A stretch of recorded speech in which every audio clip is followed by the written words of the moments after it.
이날 곧 안식 후 첫날 저녁 때에 제자들이 유대인들을 두려워하여 모인 곳에 문들을 닫았더니 예수께서 오사 가운데 서서 이르시되 너희에게 평강이 있을지어다.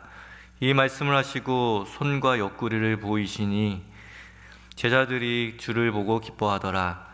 예수께서 또 이르시되 너희에게 평강이 있을지어다. 아버지께서 나를 보내신 것 같이 나도 너희를 보내노라. 이 말씀을 하시고 그들을 향하사 숨을 내쉬며 이르시되 성령을 받으라.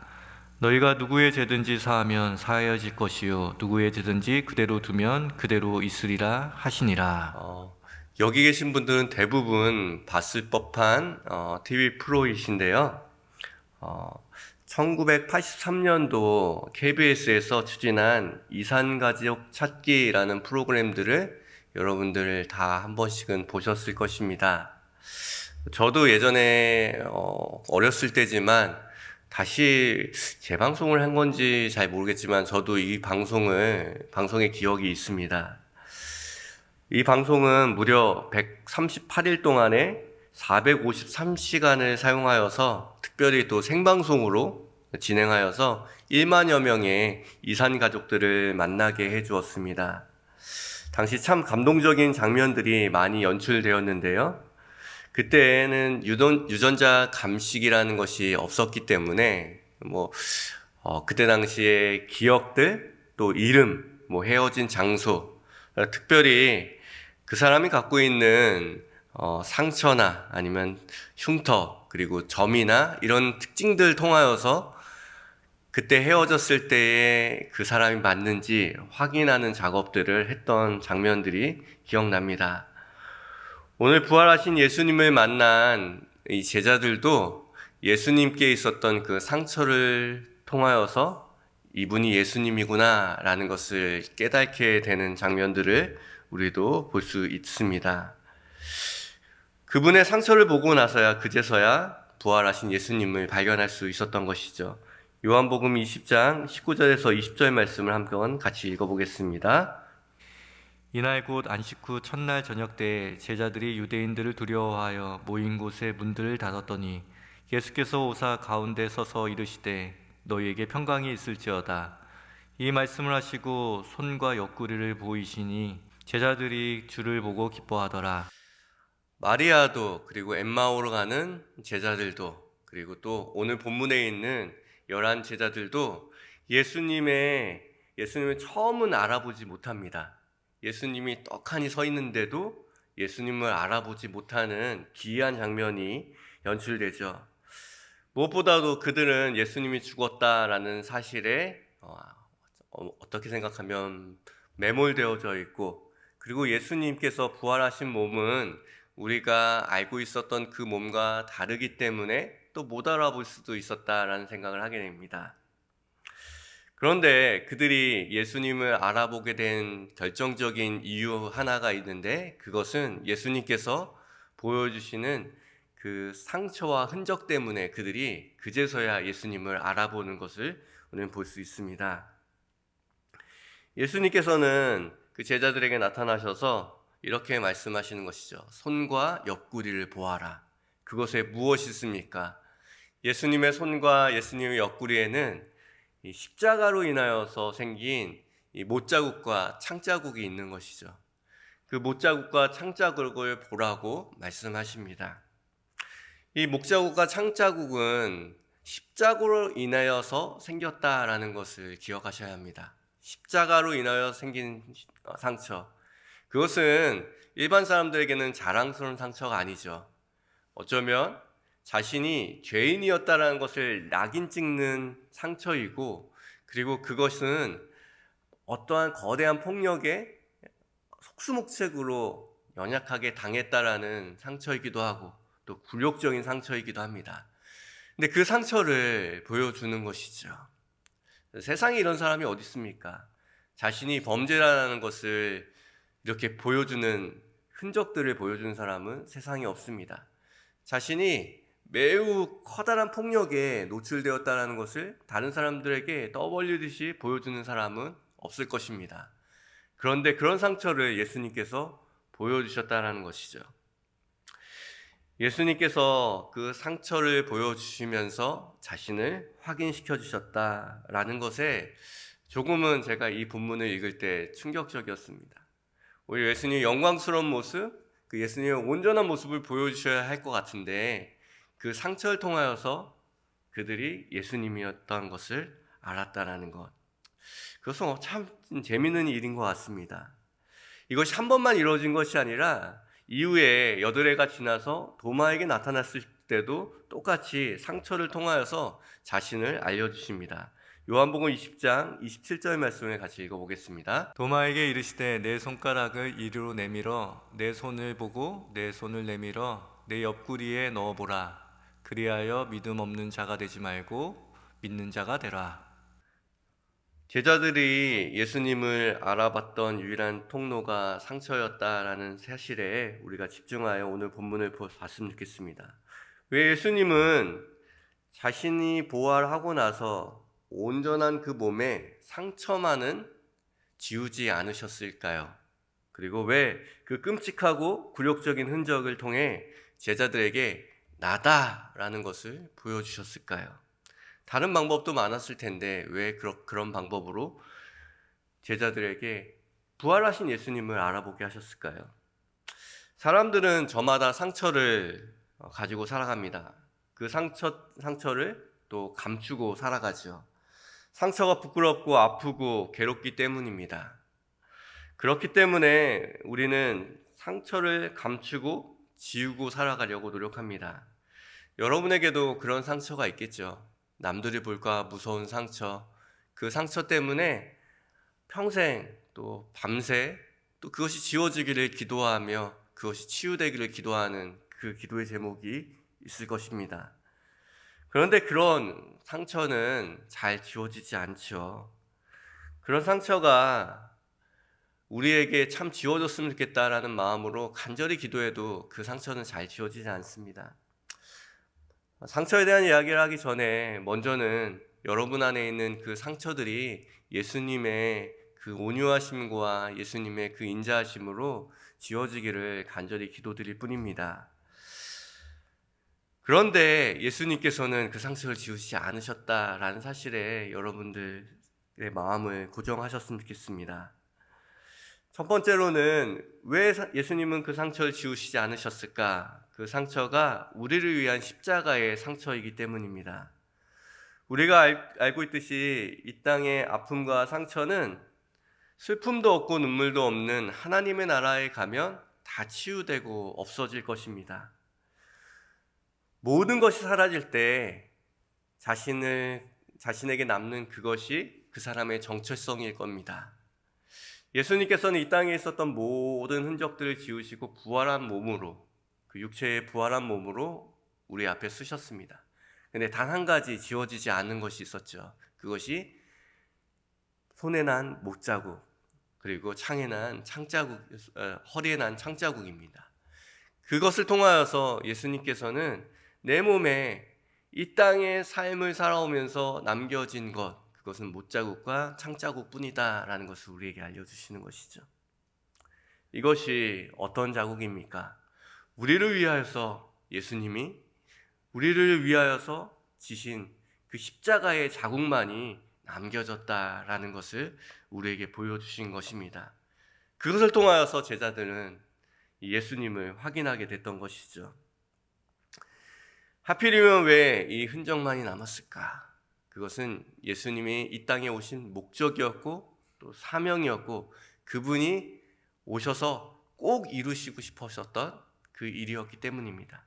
그렇기 때문에 그것 한 가지만 남아 있는 것이죠.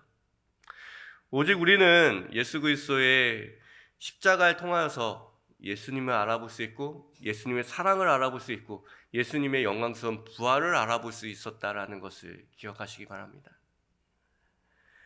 우리 몸에도 남아야 될 상처가 있다면 마땅히 예수님이 그러셨던 것처럼 예수님을 위해 살아간 삶, 복음을 위해서 살아간 그 삶만이 우리의 삶에 남겨질 것입니다. 만약 우리가 천국에 갔을 때 아무런 흔적이 없고 아무런 상처가 없고 마치 성경에서 말한 것처럼 그 땅에서는 그 하늘에서는 우리의 모든 상처와 우리의 모든 눈물이 다 닦아졌을 때 정말 아무것도 없이 그곳에 간다면 우리의 삶은 부끄러울지도 모르겠습니다.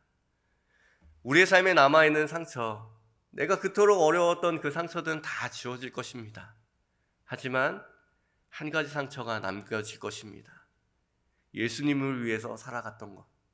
이 땅에서는 참 지우고 싶고 부끄럽고 때로는 남들에게 말하기 어려웠던 상처처럼 보여졌던 그 상처가 내가 예수님을 위해서 남겨뒀던 상처이지 라고 생각하며 예수님의 상처를 우리가 하늘나라에서 보는 것처럼 예수님도 우리의 상처를 바라보시길 원하실 것입니다.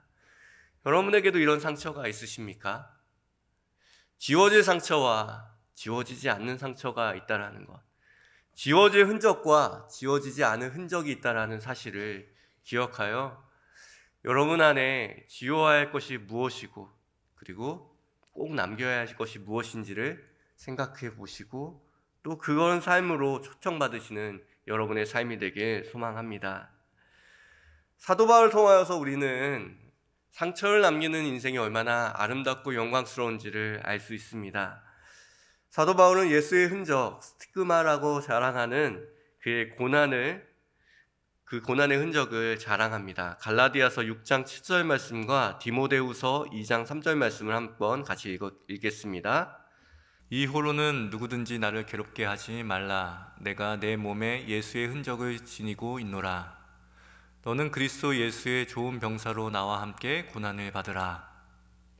어쩌면 세상 사람들은 바울을 보면서 그렇게 공부를 많이 하고 나서 그렇게 좋은 삶을 살 수 있는 기회를 얻고서도 결국에는 그의 인생에 남은 것은 상처뿐이다. 상처뿐인 영광뿐이다. 라고 조롱할지도 모르겠습니다. 하지만 사도 바울은 그에게 이렇게 말합니다. 내 몸에 남아있는 모든 상처는 그리스도를 위한 상처뿐인 영광입니다. 라고 말씀하고 있는 것이죠.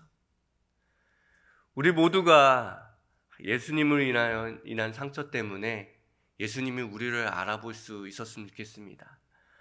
우리의 마음 가운데, 우리의 삶 가운데 난 상처가 때로는 다른 사람들이 우리의 삶에 낸 상처일 수도 있지만 그 모든 상처는 다 지워질 것이고 우리에게 남겨지는 상처는 예수 그리스도를 위한 그 삶, 예수 그리스도를 위한 그 흔적 때문에 주님이 우리를 알아보실 것이다 라고 말씀하시는 것이죠. 주님은 양과 염소의 비유에서도 이렇게 말씀하시죠. 내가 너희를 도무지 알지 못하노라. 왜 알지 못할까요? 주님을 위한 그 상처와 그 헌신과 희생이 없었기 때문에 알아보지 못하는 것은 아닐까요? 우리가 주님을 그 상처를 통해서 알아봤듯이 우리도 주님께서 우리의 모든 삶을 그 상처를 통해서 알아보실 것이다 말씀하고 있다는 그 두려운 사실 앞에 우리가 놓여 있습니다. 여러분들은 어떻게 살아가고 있습니까? 상처받기 싫어서 열심히 안전하게 살아가고 있습니까? 복음을 위하여서 예수 그리스도를 위하여서 상처받을 만한 때다라고 우리에게 말씀하십니다. 사도 바울이 자랑했던 것처럼 그 고난이 우리의 상처가 예수님이 우리를 알아보시는 그 흔적이 되시기를 주님의 이름으로 기원드립니다. 평생 복음을 위해 살아왔던 찰스 스터드 선교사님은 이렇게 말합니다. 한 번뿐인 인생 곧 지나가리라. 오직 그리스도를 위해 한 일만 영원하리라 라고 말합니다. 여러분에게도 그 상처가 있었으면 좋겠습니다. 여러분 걱정 마십시오. 여러분의 모든 상처는 다 지워집니다. 단 예수 그리스도를 위한 그 일만은, 그 고난과 상처만은 지워지지 않습니다. 우리는 그 상처를 통하여서 마치 이산가족이 그 상처를 통하여서 서로를 알아보는 것처럼 알아보게 될 것이다 라고 주님은 우리에게 말씀하십니다. 두 번째로 그 예수님의 상처가 우리에게 보여주는, 깨닫게 하는 또 한 가지의 생각은 우리가 예수님의 상처를 보고 예수님을 알아봤듯이 다른 사람들의 상처를 보고 그 사람을 온전히 이해할 수 있다라는 사실을 기억해야 합니다. 한 사람을 이해하는데 가장 중요한 것은 그 사람의 상처입니다. 그 사람이 왜 그런 행동을 하지? 왜 그런 삶을 살았지? 왜 나에게 이런 말들을 하지? 라는 것은 보통은 그 사람이 갖고 있는 상처에 기인한 경우가 꽤 많다는 사실을 우리는 알 수 있습니다. 그 사람의 상처를 통하여서 그 사람의 과거와 현재를 알 수 있는 것이죠. 그리고 우리는 이것을 아는 것이 꽤 중요합니다.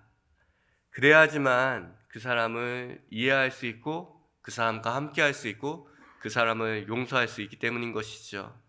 오늘 본문에 보면 아주 뜬금없이 예수님께서 이런 말씀을 하시죠. 너희가 누구의 죄든지 사하면 사해질 것이요 누구의 죄든지 그대로 두면 그대로 있으리라 하시니라 라고 말씀하고 있는데, 예수님께서는 누군가를 용서하거나 누군가를 이해하려고 하면 그 사람의 상처도 볼 수 있는 사람이 되어야 한다라고 우리에게 말씀해 주고 있습니다. 예수님께서 우리를 잘 아시는 이유는 그분이 우리를 다 아시고 우리를 창조하셨기 때문에도 있지만, 전지전능하시기 때문에도 있지만, 어쩌면 예수님은 우리의 상처를 누구보다도 잘 아시는 분이시기 때문에 그렇습니다. 이런 찬양 가사가 있죠. 주는 내 마음을 고치시고 볼 수 없는 상처 만지시네. 나를 아시고 나를 이해하시네. 내 영혼 새롭게 세우시네. 라는 찬양의 가사가 있습니다. 우리는 다른 사람에게 상처를 주는 사람이 아닌 그 상처를 읽어낼 수 있는 사람이 되어야 하는 것이죠. 그 사람의 상처를 들춰내는 것은 참 쉽습니다. 그 사람의 약점을 들춰내는 것은 참 쉽습니다. 하지만 그 사람의 상처를 읽어내는 것은 매우 어려운 일이고 시간이 걸리고 또한 인내심과 그 사람에 대한 사랑이 있어야지만 할 수 있는 일입니다. 윌리엄 폴 영이라는 사람이 지은 오두막이라는 소설이 2000년대 초반에 유행을 했습니다. 그래서 많은 그리스도인들이 보고 또 읽고 많은 감동과 은혜를 받았는데요. 이 소설의 주인공인 맥이라는 사람은 아주 커다란 일 때문에 커다란 상처를 갖고 있는 사람인데, 그 상처의 첫 상처가 아버지로부터 인한 상처입니다. 그 아버지로부터 인한 상처가, 아버지가 기독교인인데도 불구하고 어느 순간 술을 먹으면 늘 아이를 정말 폭력적으로 다루고 채찍으로 때리는 아버지였습니다. 그런 아버지를 떠나 가출을 합니다. 그런데 그에게 여러 가지 일들이 있어서 한 오두막에 이제 거하게 됐는데, 그곳에서 하나님을 만납니다. 하나님의 환상 중에 그를 데리고 어떤 장면을 보여주시는데, 어떤 한 아이가 아버지에게 심하게 구타당하는 모습을 보게 됩니다. 마치 자신의 모습 같아가지고 너무 가슴이 아파서 그것을 보지 못해서 그만 보여달라고 하소연까지 하게 되는 것이죠. 근데 그 장면이 끝나고 나서 그 장면을 바라보면서 그 사람이 자신의 아버지였다라는 것을 알게 된 것이죠. 아버지 안에 있는 그 상처를 보고 나서야 천천히 아버지와의 화해가 일어나는 장면을 보게 되었습니다.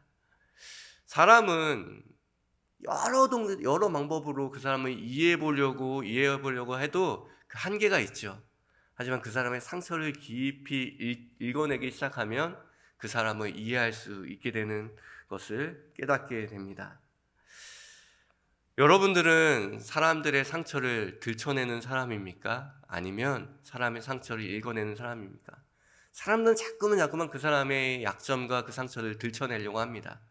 그리고 스스로도 마치 상처가 났는데 그 상처가 좀 아물정 되면은 간질간질하지 않습니까? 그러면 그것을 이렇게 건드려 봅니다. 분명히 건드려 보면은 경험상으로도 나중에는 결국엔 덧나고 또 피가 나는 것을 뻔히 알면서도 그것을 다시 또 들춰보게 되는 것이죠. 그것이 우리의 모습과 너무 많이 닮아 있죠. 그 상처 때문에 우리의 삶이 망가졌는데도 불구하고 우리는 그 상처를 들춰내기도 하고 우리 스스로도 또 그것을 덧나게도 하는 우리의 모습을 보게 되는 것입니다. 주님께서는 우리에게 그 상처를 읽어내는 사람이 되어라, 그 상처를 보고 그 사람을 이해하는 사람이 되어라 말씀하고 있습니다. 예수님께서 이 땅에 내려오셔서 많은 일들을 하셨지만 그 많은 일들 중에서 사람들의 상처를 감싸주시고 싸매주시고 고쳐주셨습니다. 그 상처를 고쳐주고 싸매주려면 어떻게 해야 합니까? 그 상처를 바라보고 어떻게 치료해야 될지를 유심히 관찰해야 하는 것이죠. 주님은 이 땅에 오셔서 우리의 사람들의 상처들을 다 감싸주셨습니다. 그분의 십자가를 지심으로 우리의 상처가 모두 나음을 받았습니다. 상처받기 쉬운 세상, 상처 많은 세상 속에서 상처가 우리의 삶을 만들어가도록 내버려 두는 것이 아니라 우리의 상처를 고치시고 싸매시는 하나님의 은혜, 하나님의 말씀, 예수 그리스도의 십자가가 우리의 삶을 만들어가기를 주님의 이름으로 기원드립니다. 주님께서는 오늘도 그 상처를 보아라 라고 말씀하십니다. 여러분은 예수님의 그 상처를 바라보고 계십니까? 그리고 우리 형제 자매의 그 상처를 읽어내고 계십니까? 주님은 우리에게 도전하고 계십니다. 예수님은 그 모든 상처가 없어질 수 있는데도 불구하고 그 상처를 남겨놓으셨습니다. 그 상처를 봄으로 부활하신 예수님을 바라보아라. 그 상처를 바라봄으로 너희 형제 자매의 그 상처를 읽어내어라. 우리에게 또 도전하십니다. 오늘도 그런 삶을 살아가신 여러분에게 주님의 크신 은혜가 함께 하시기를 주님의 이름으로 기원드립니다.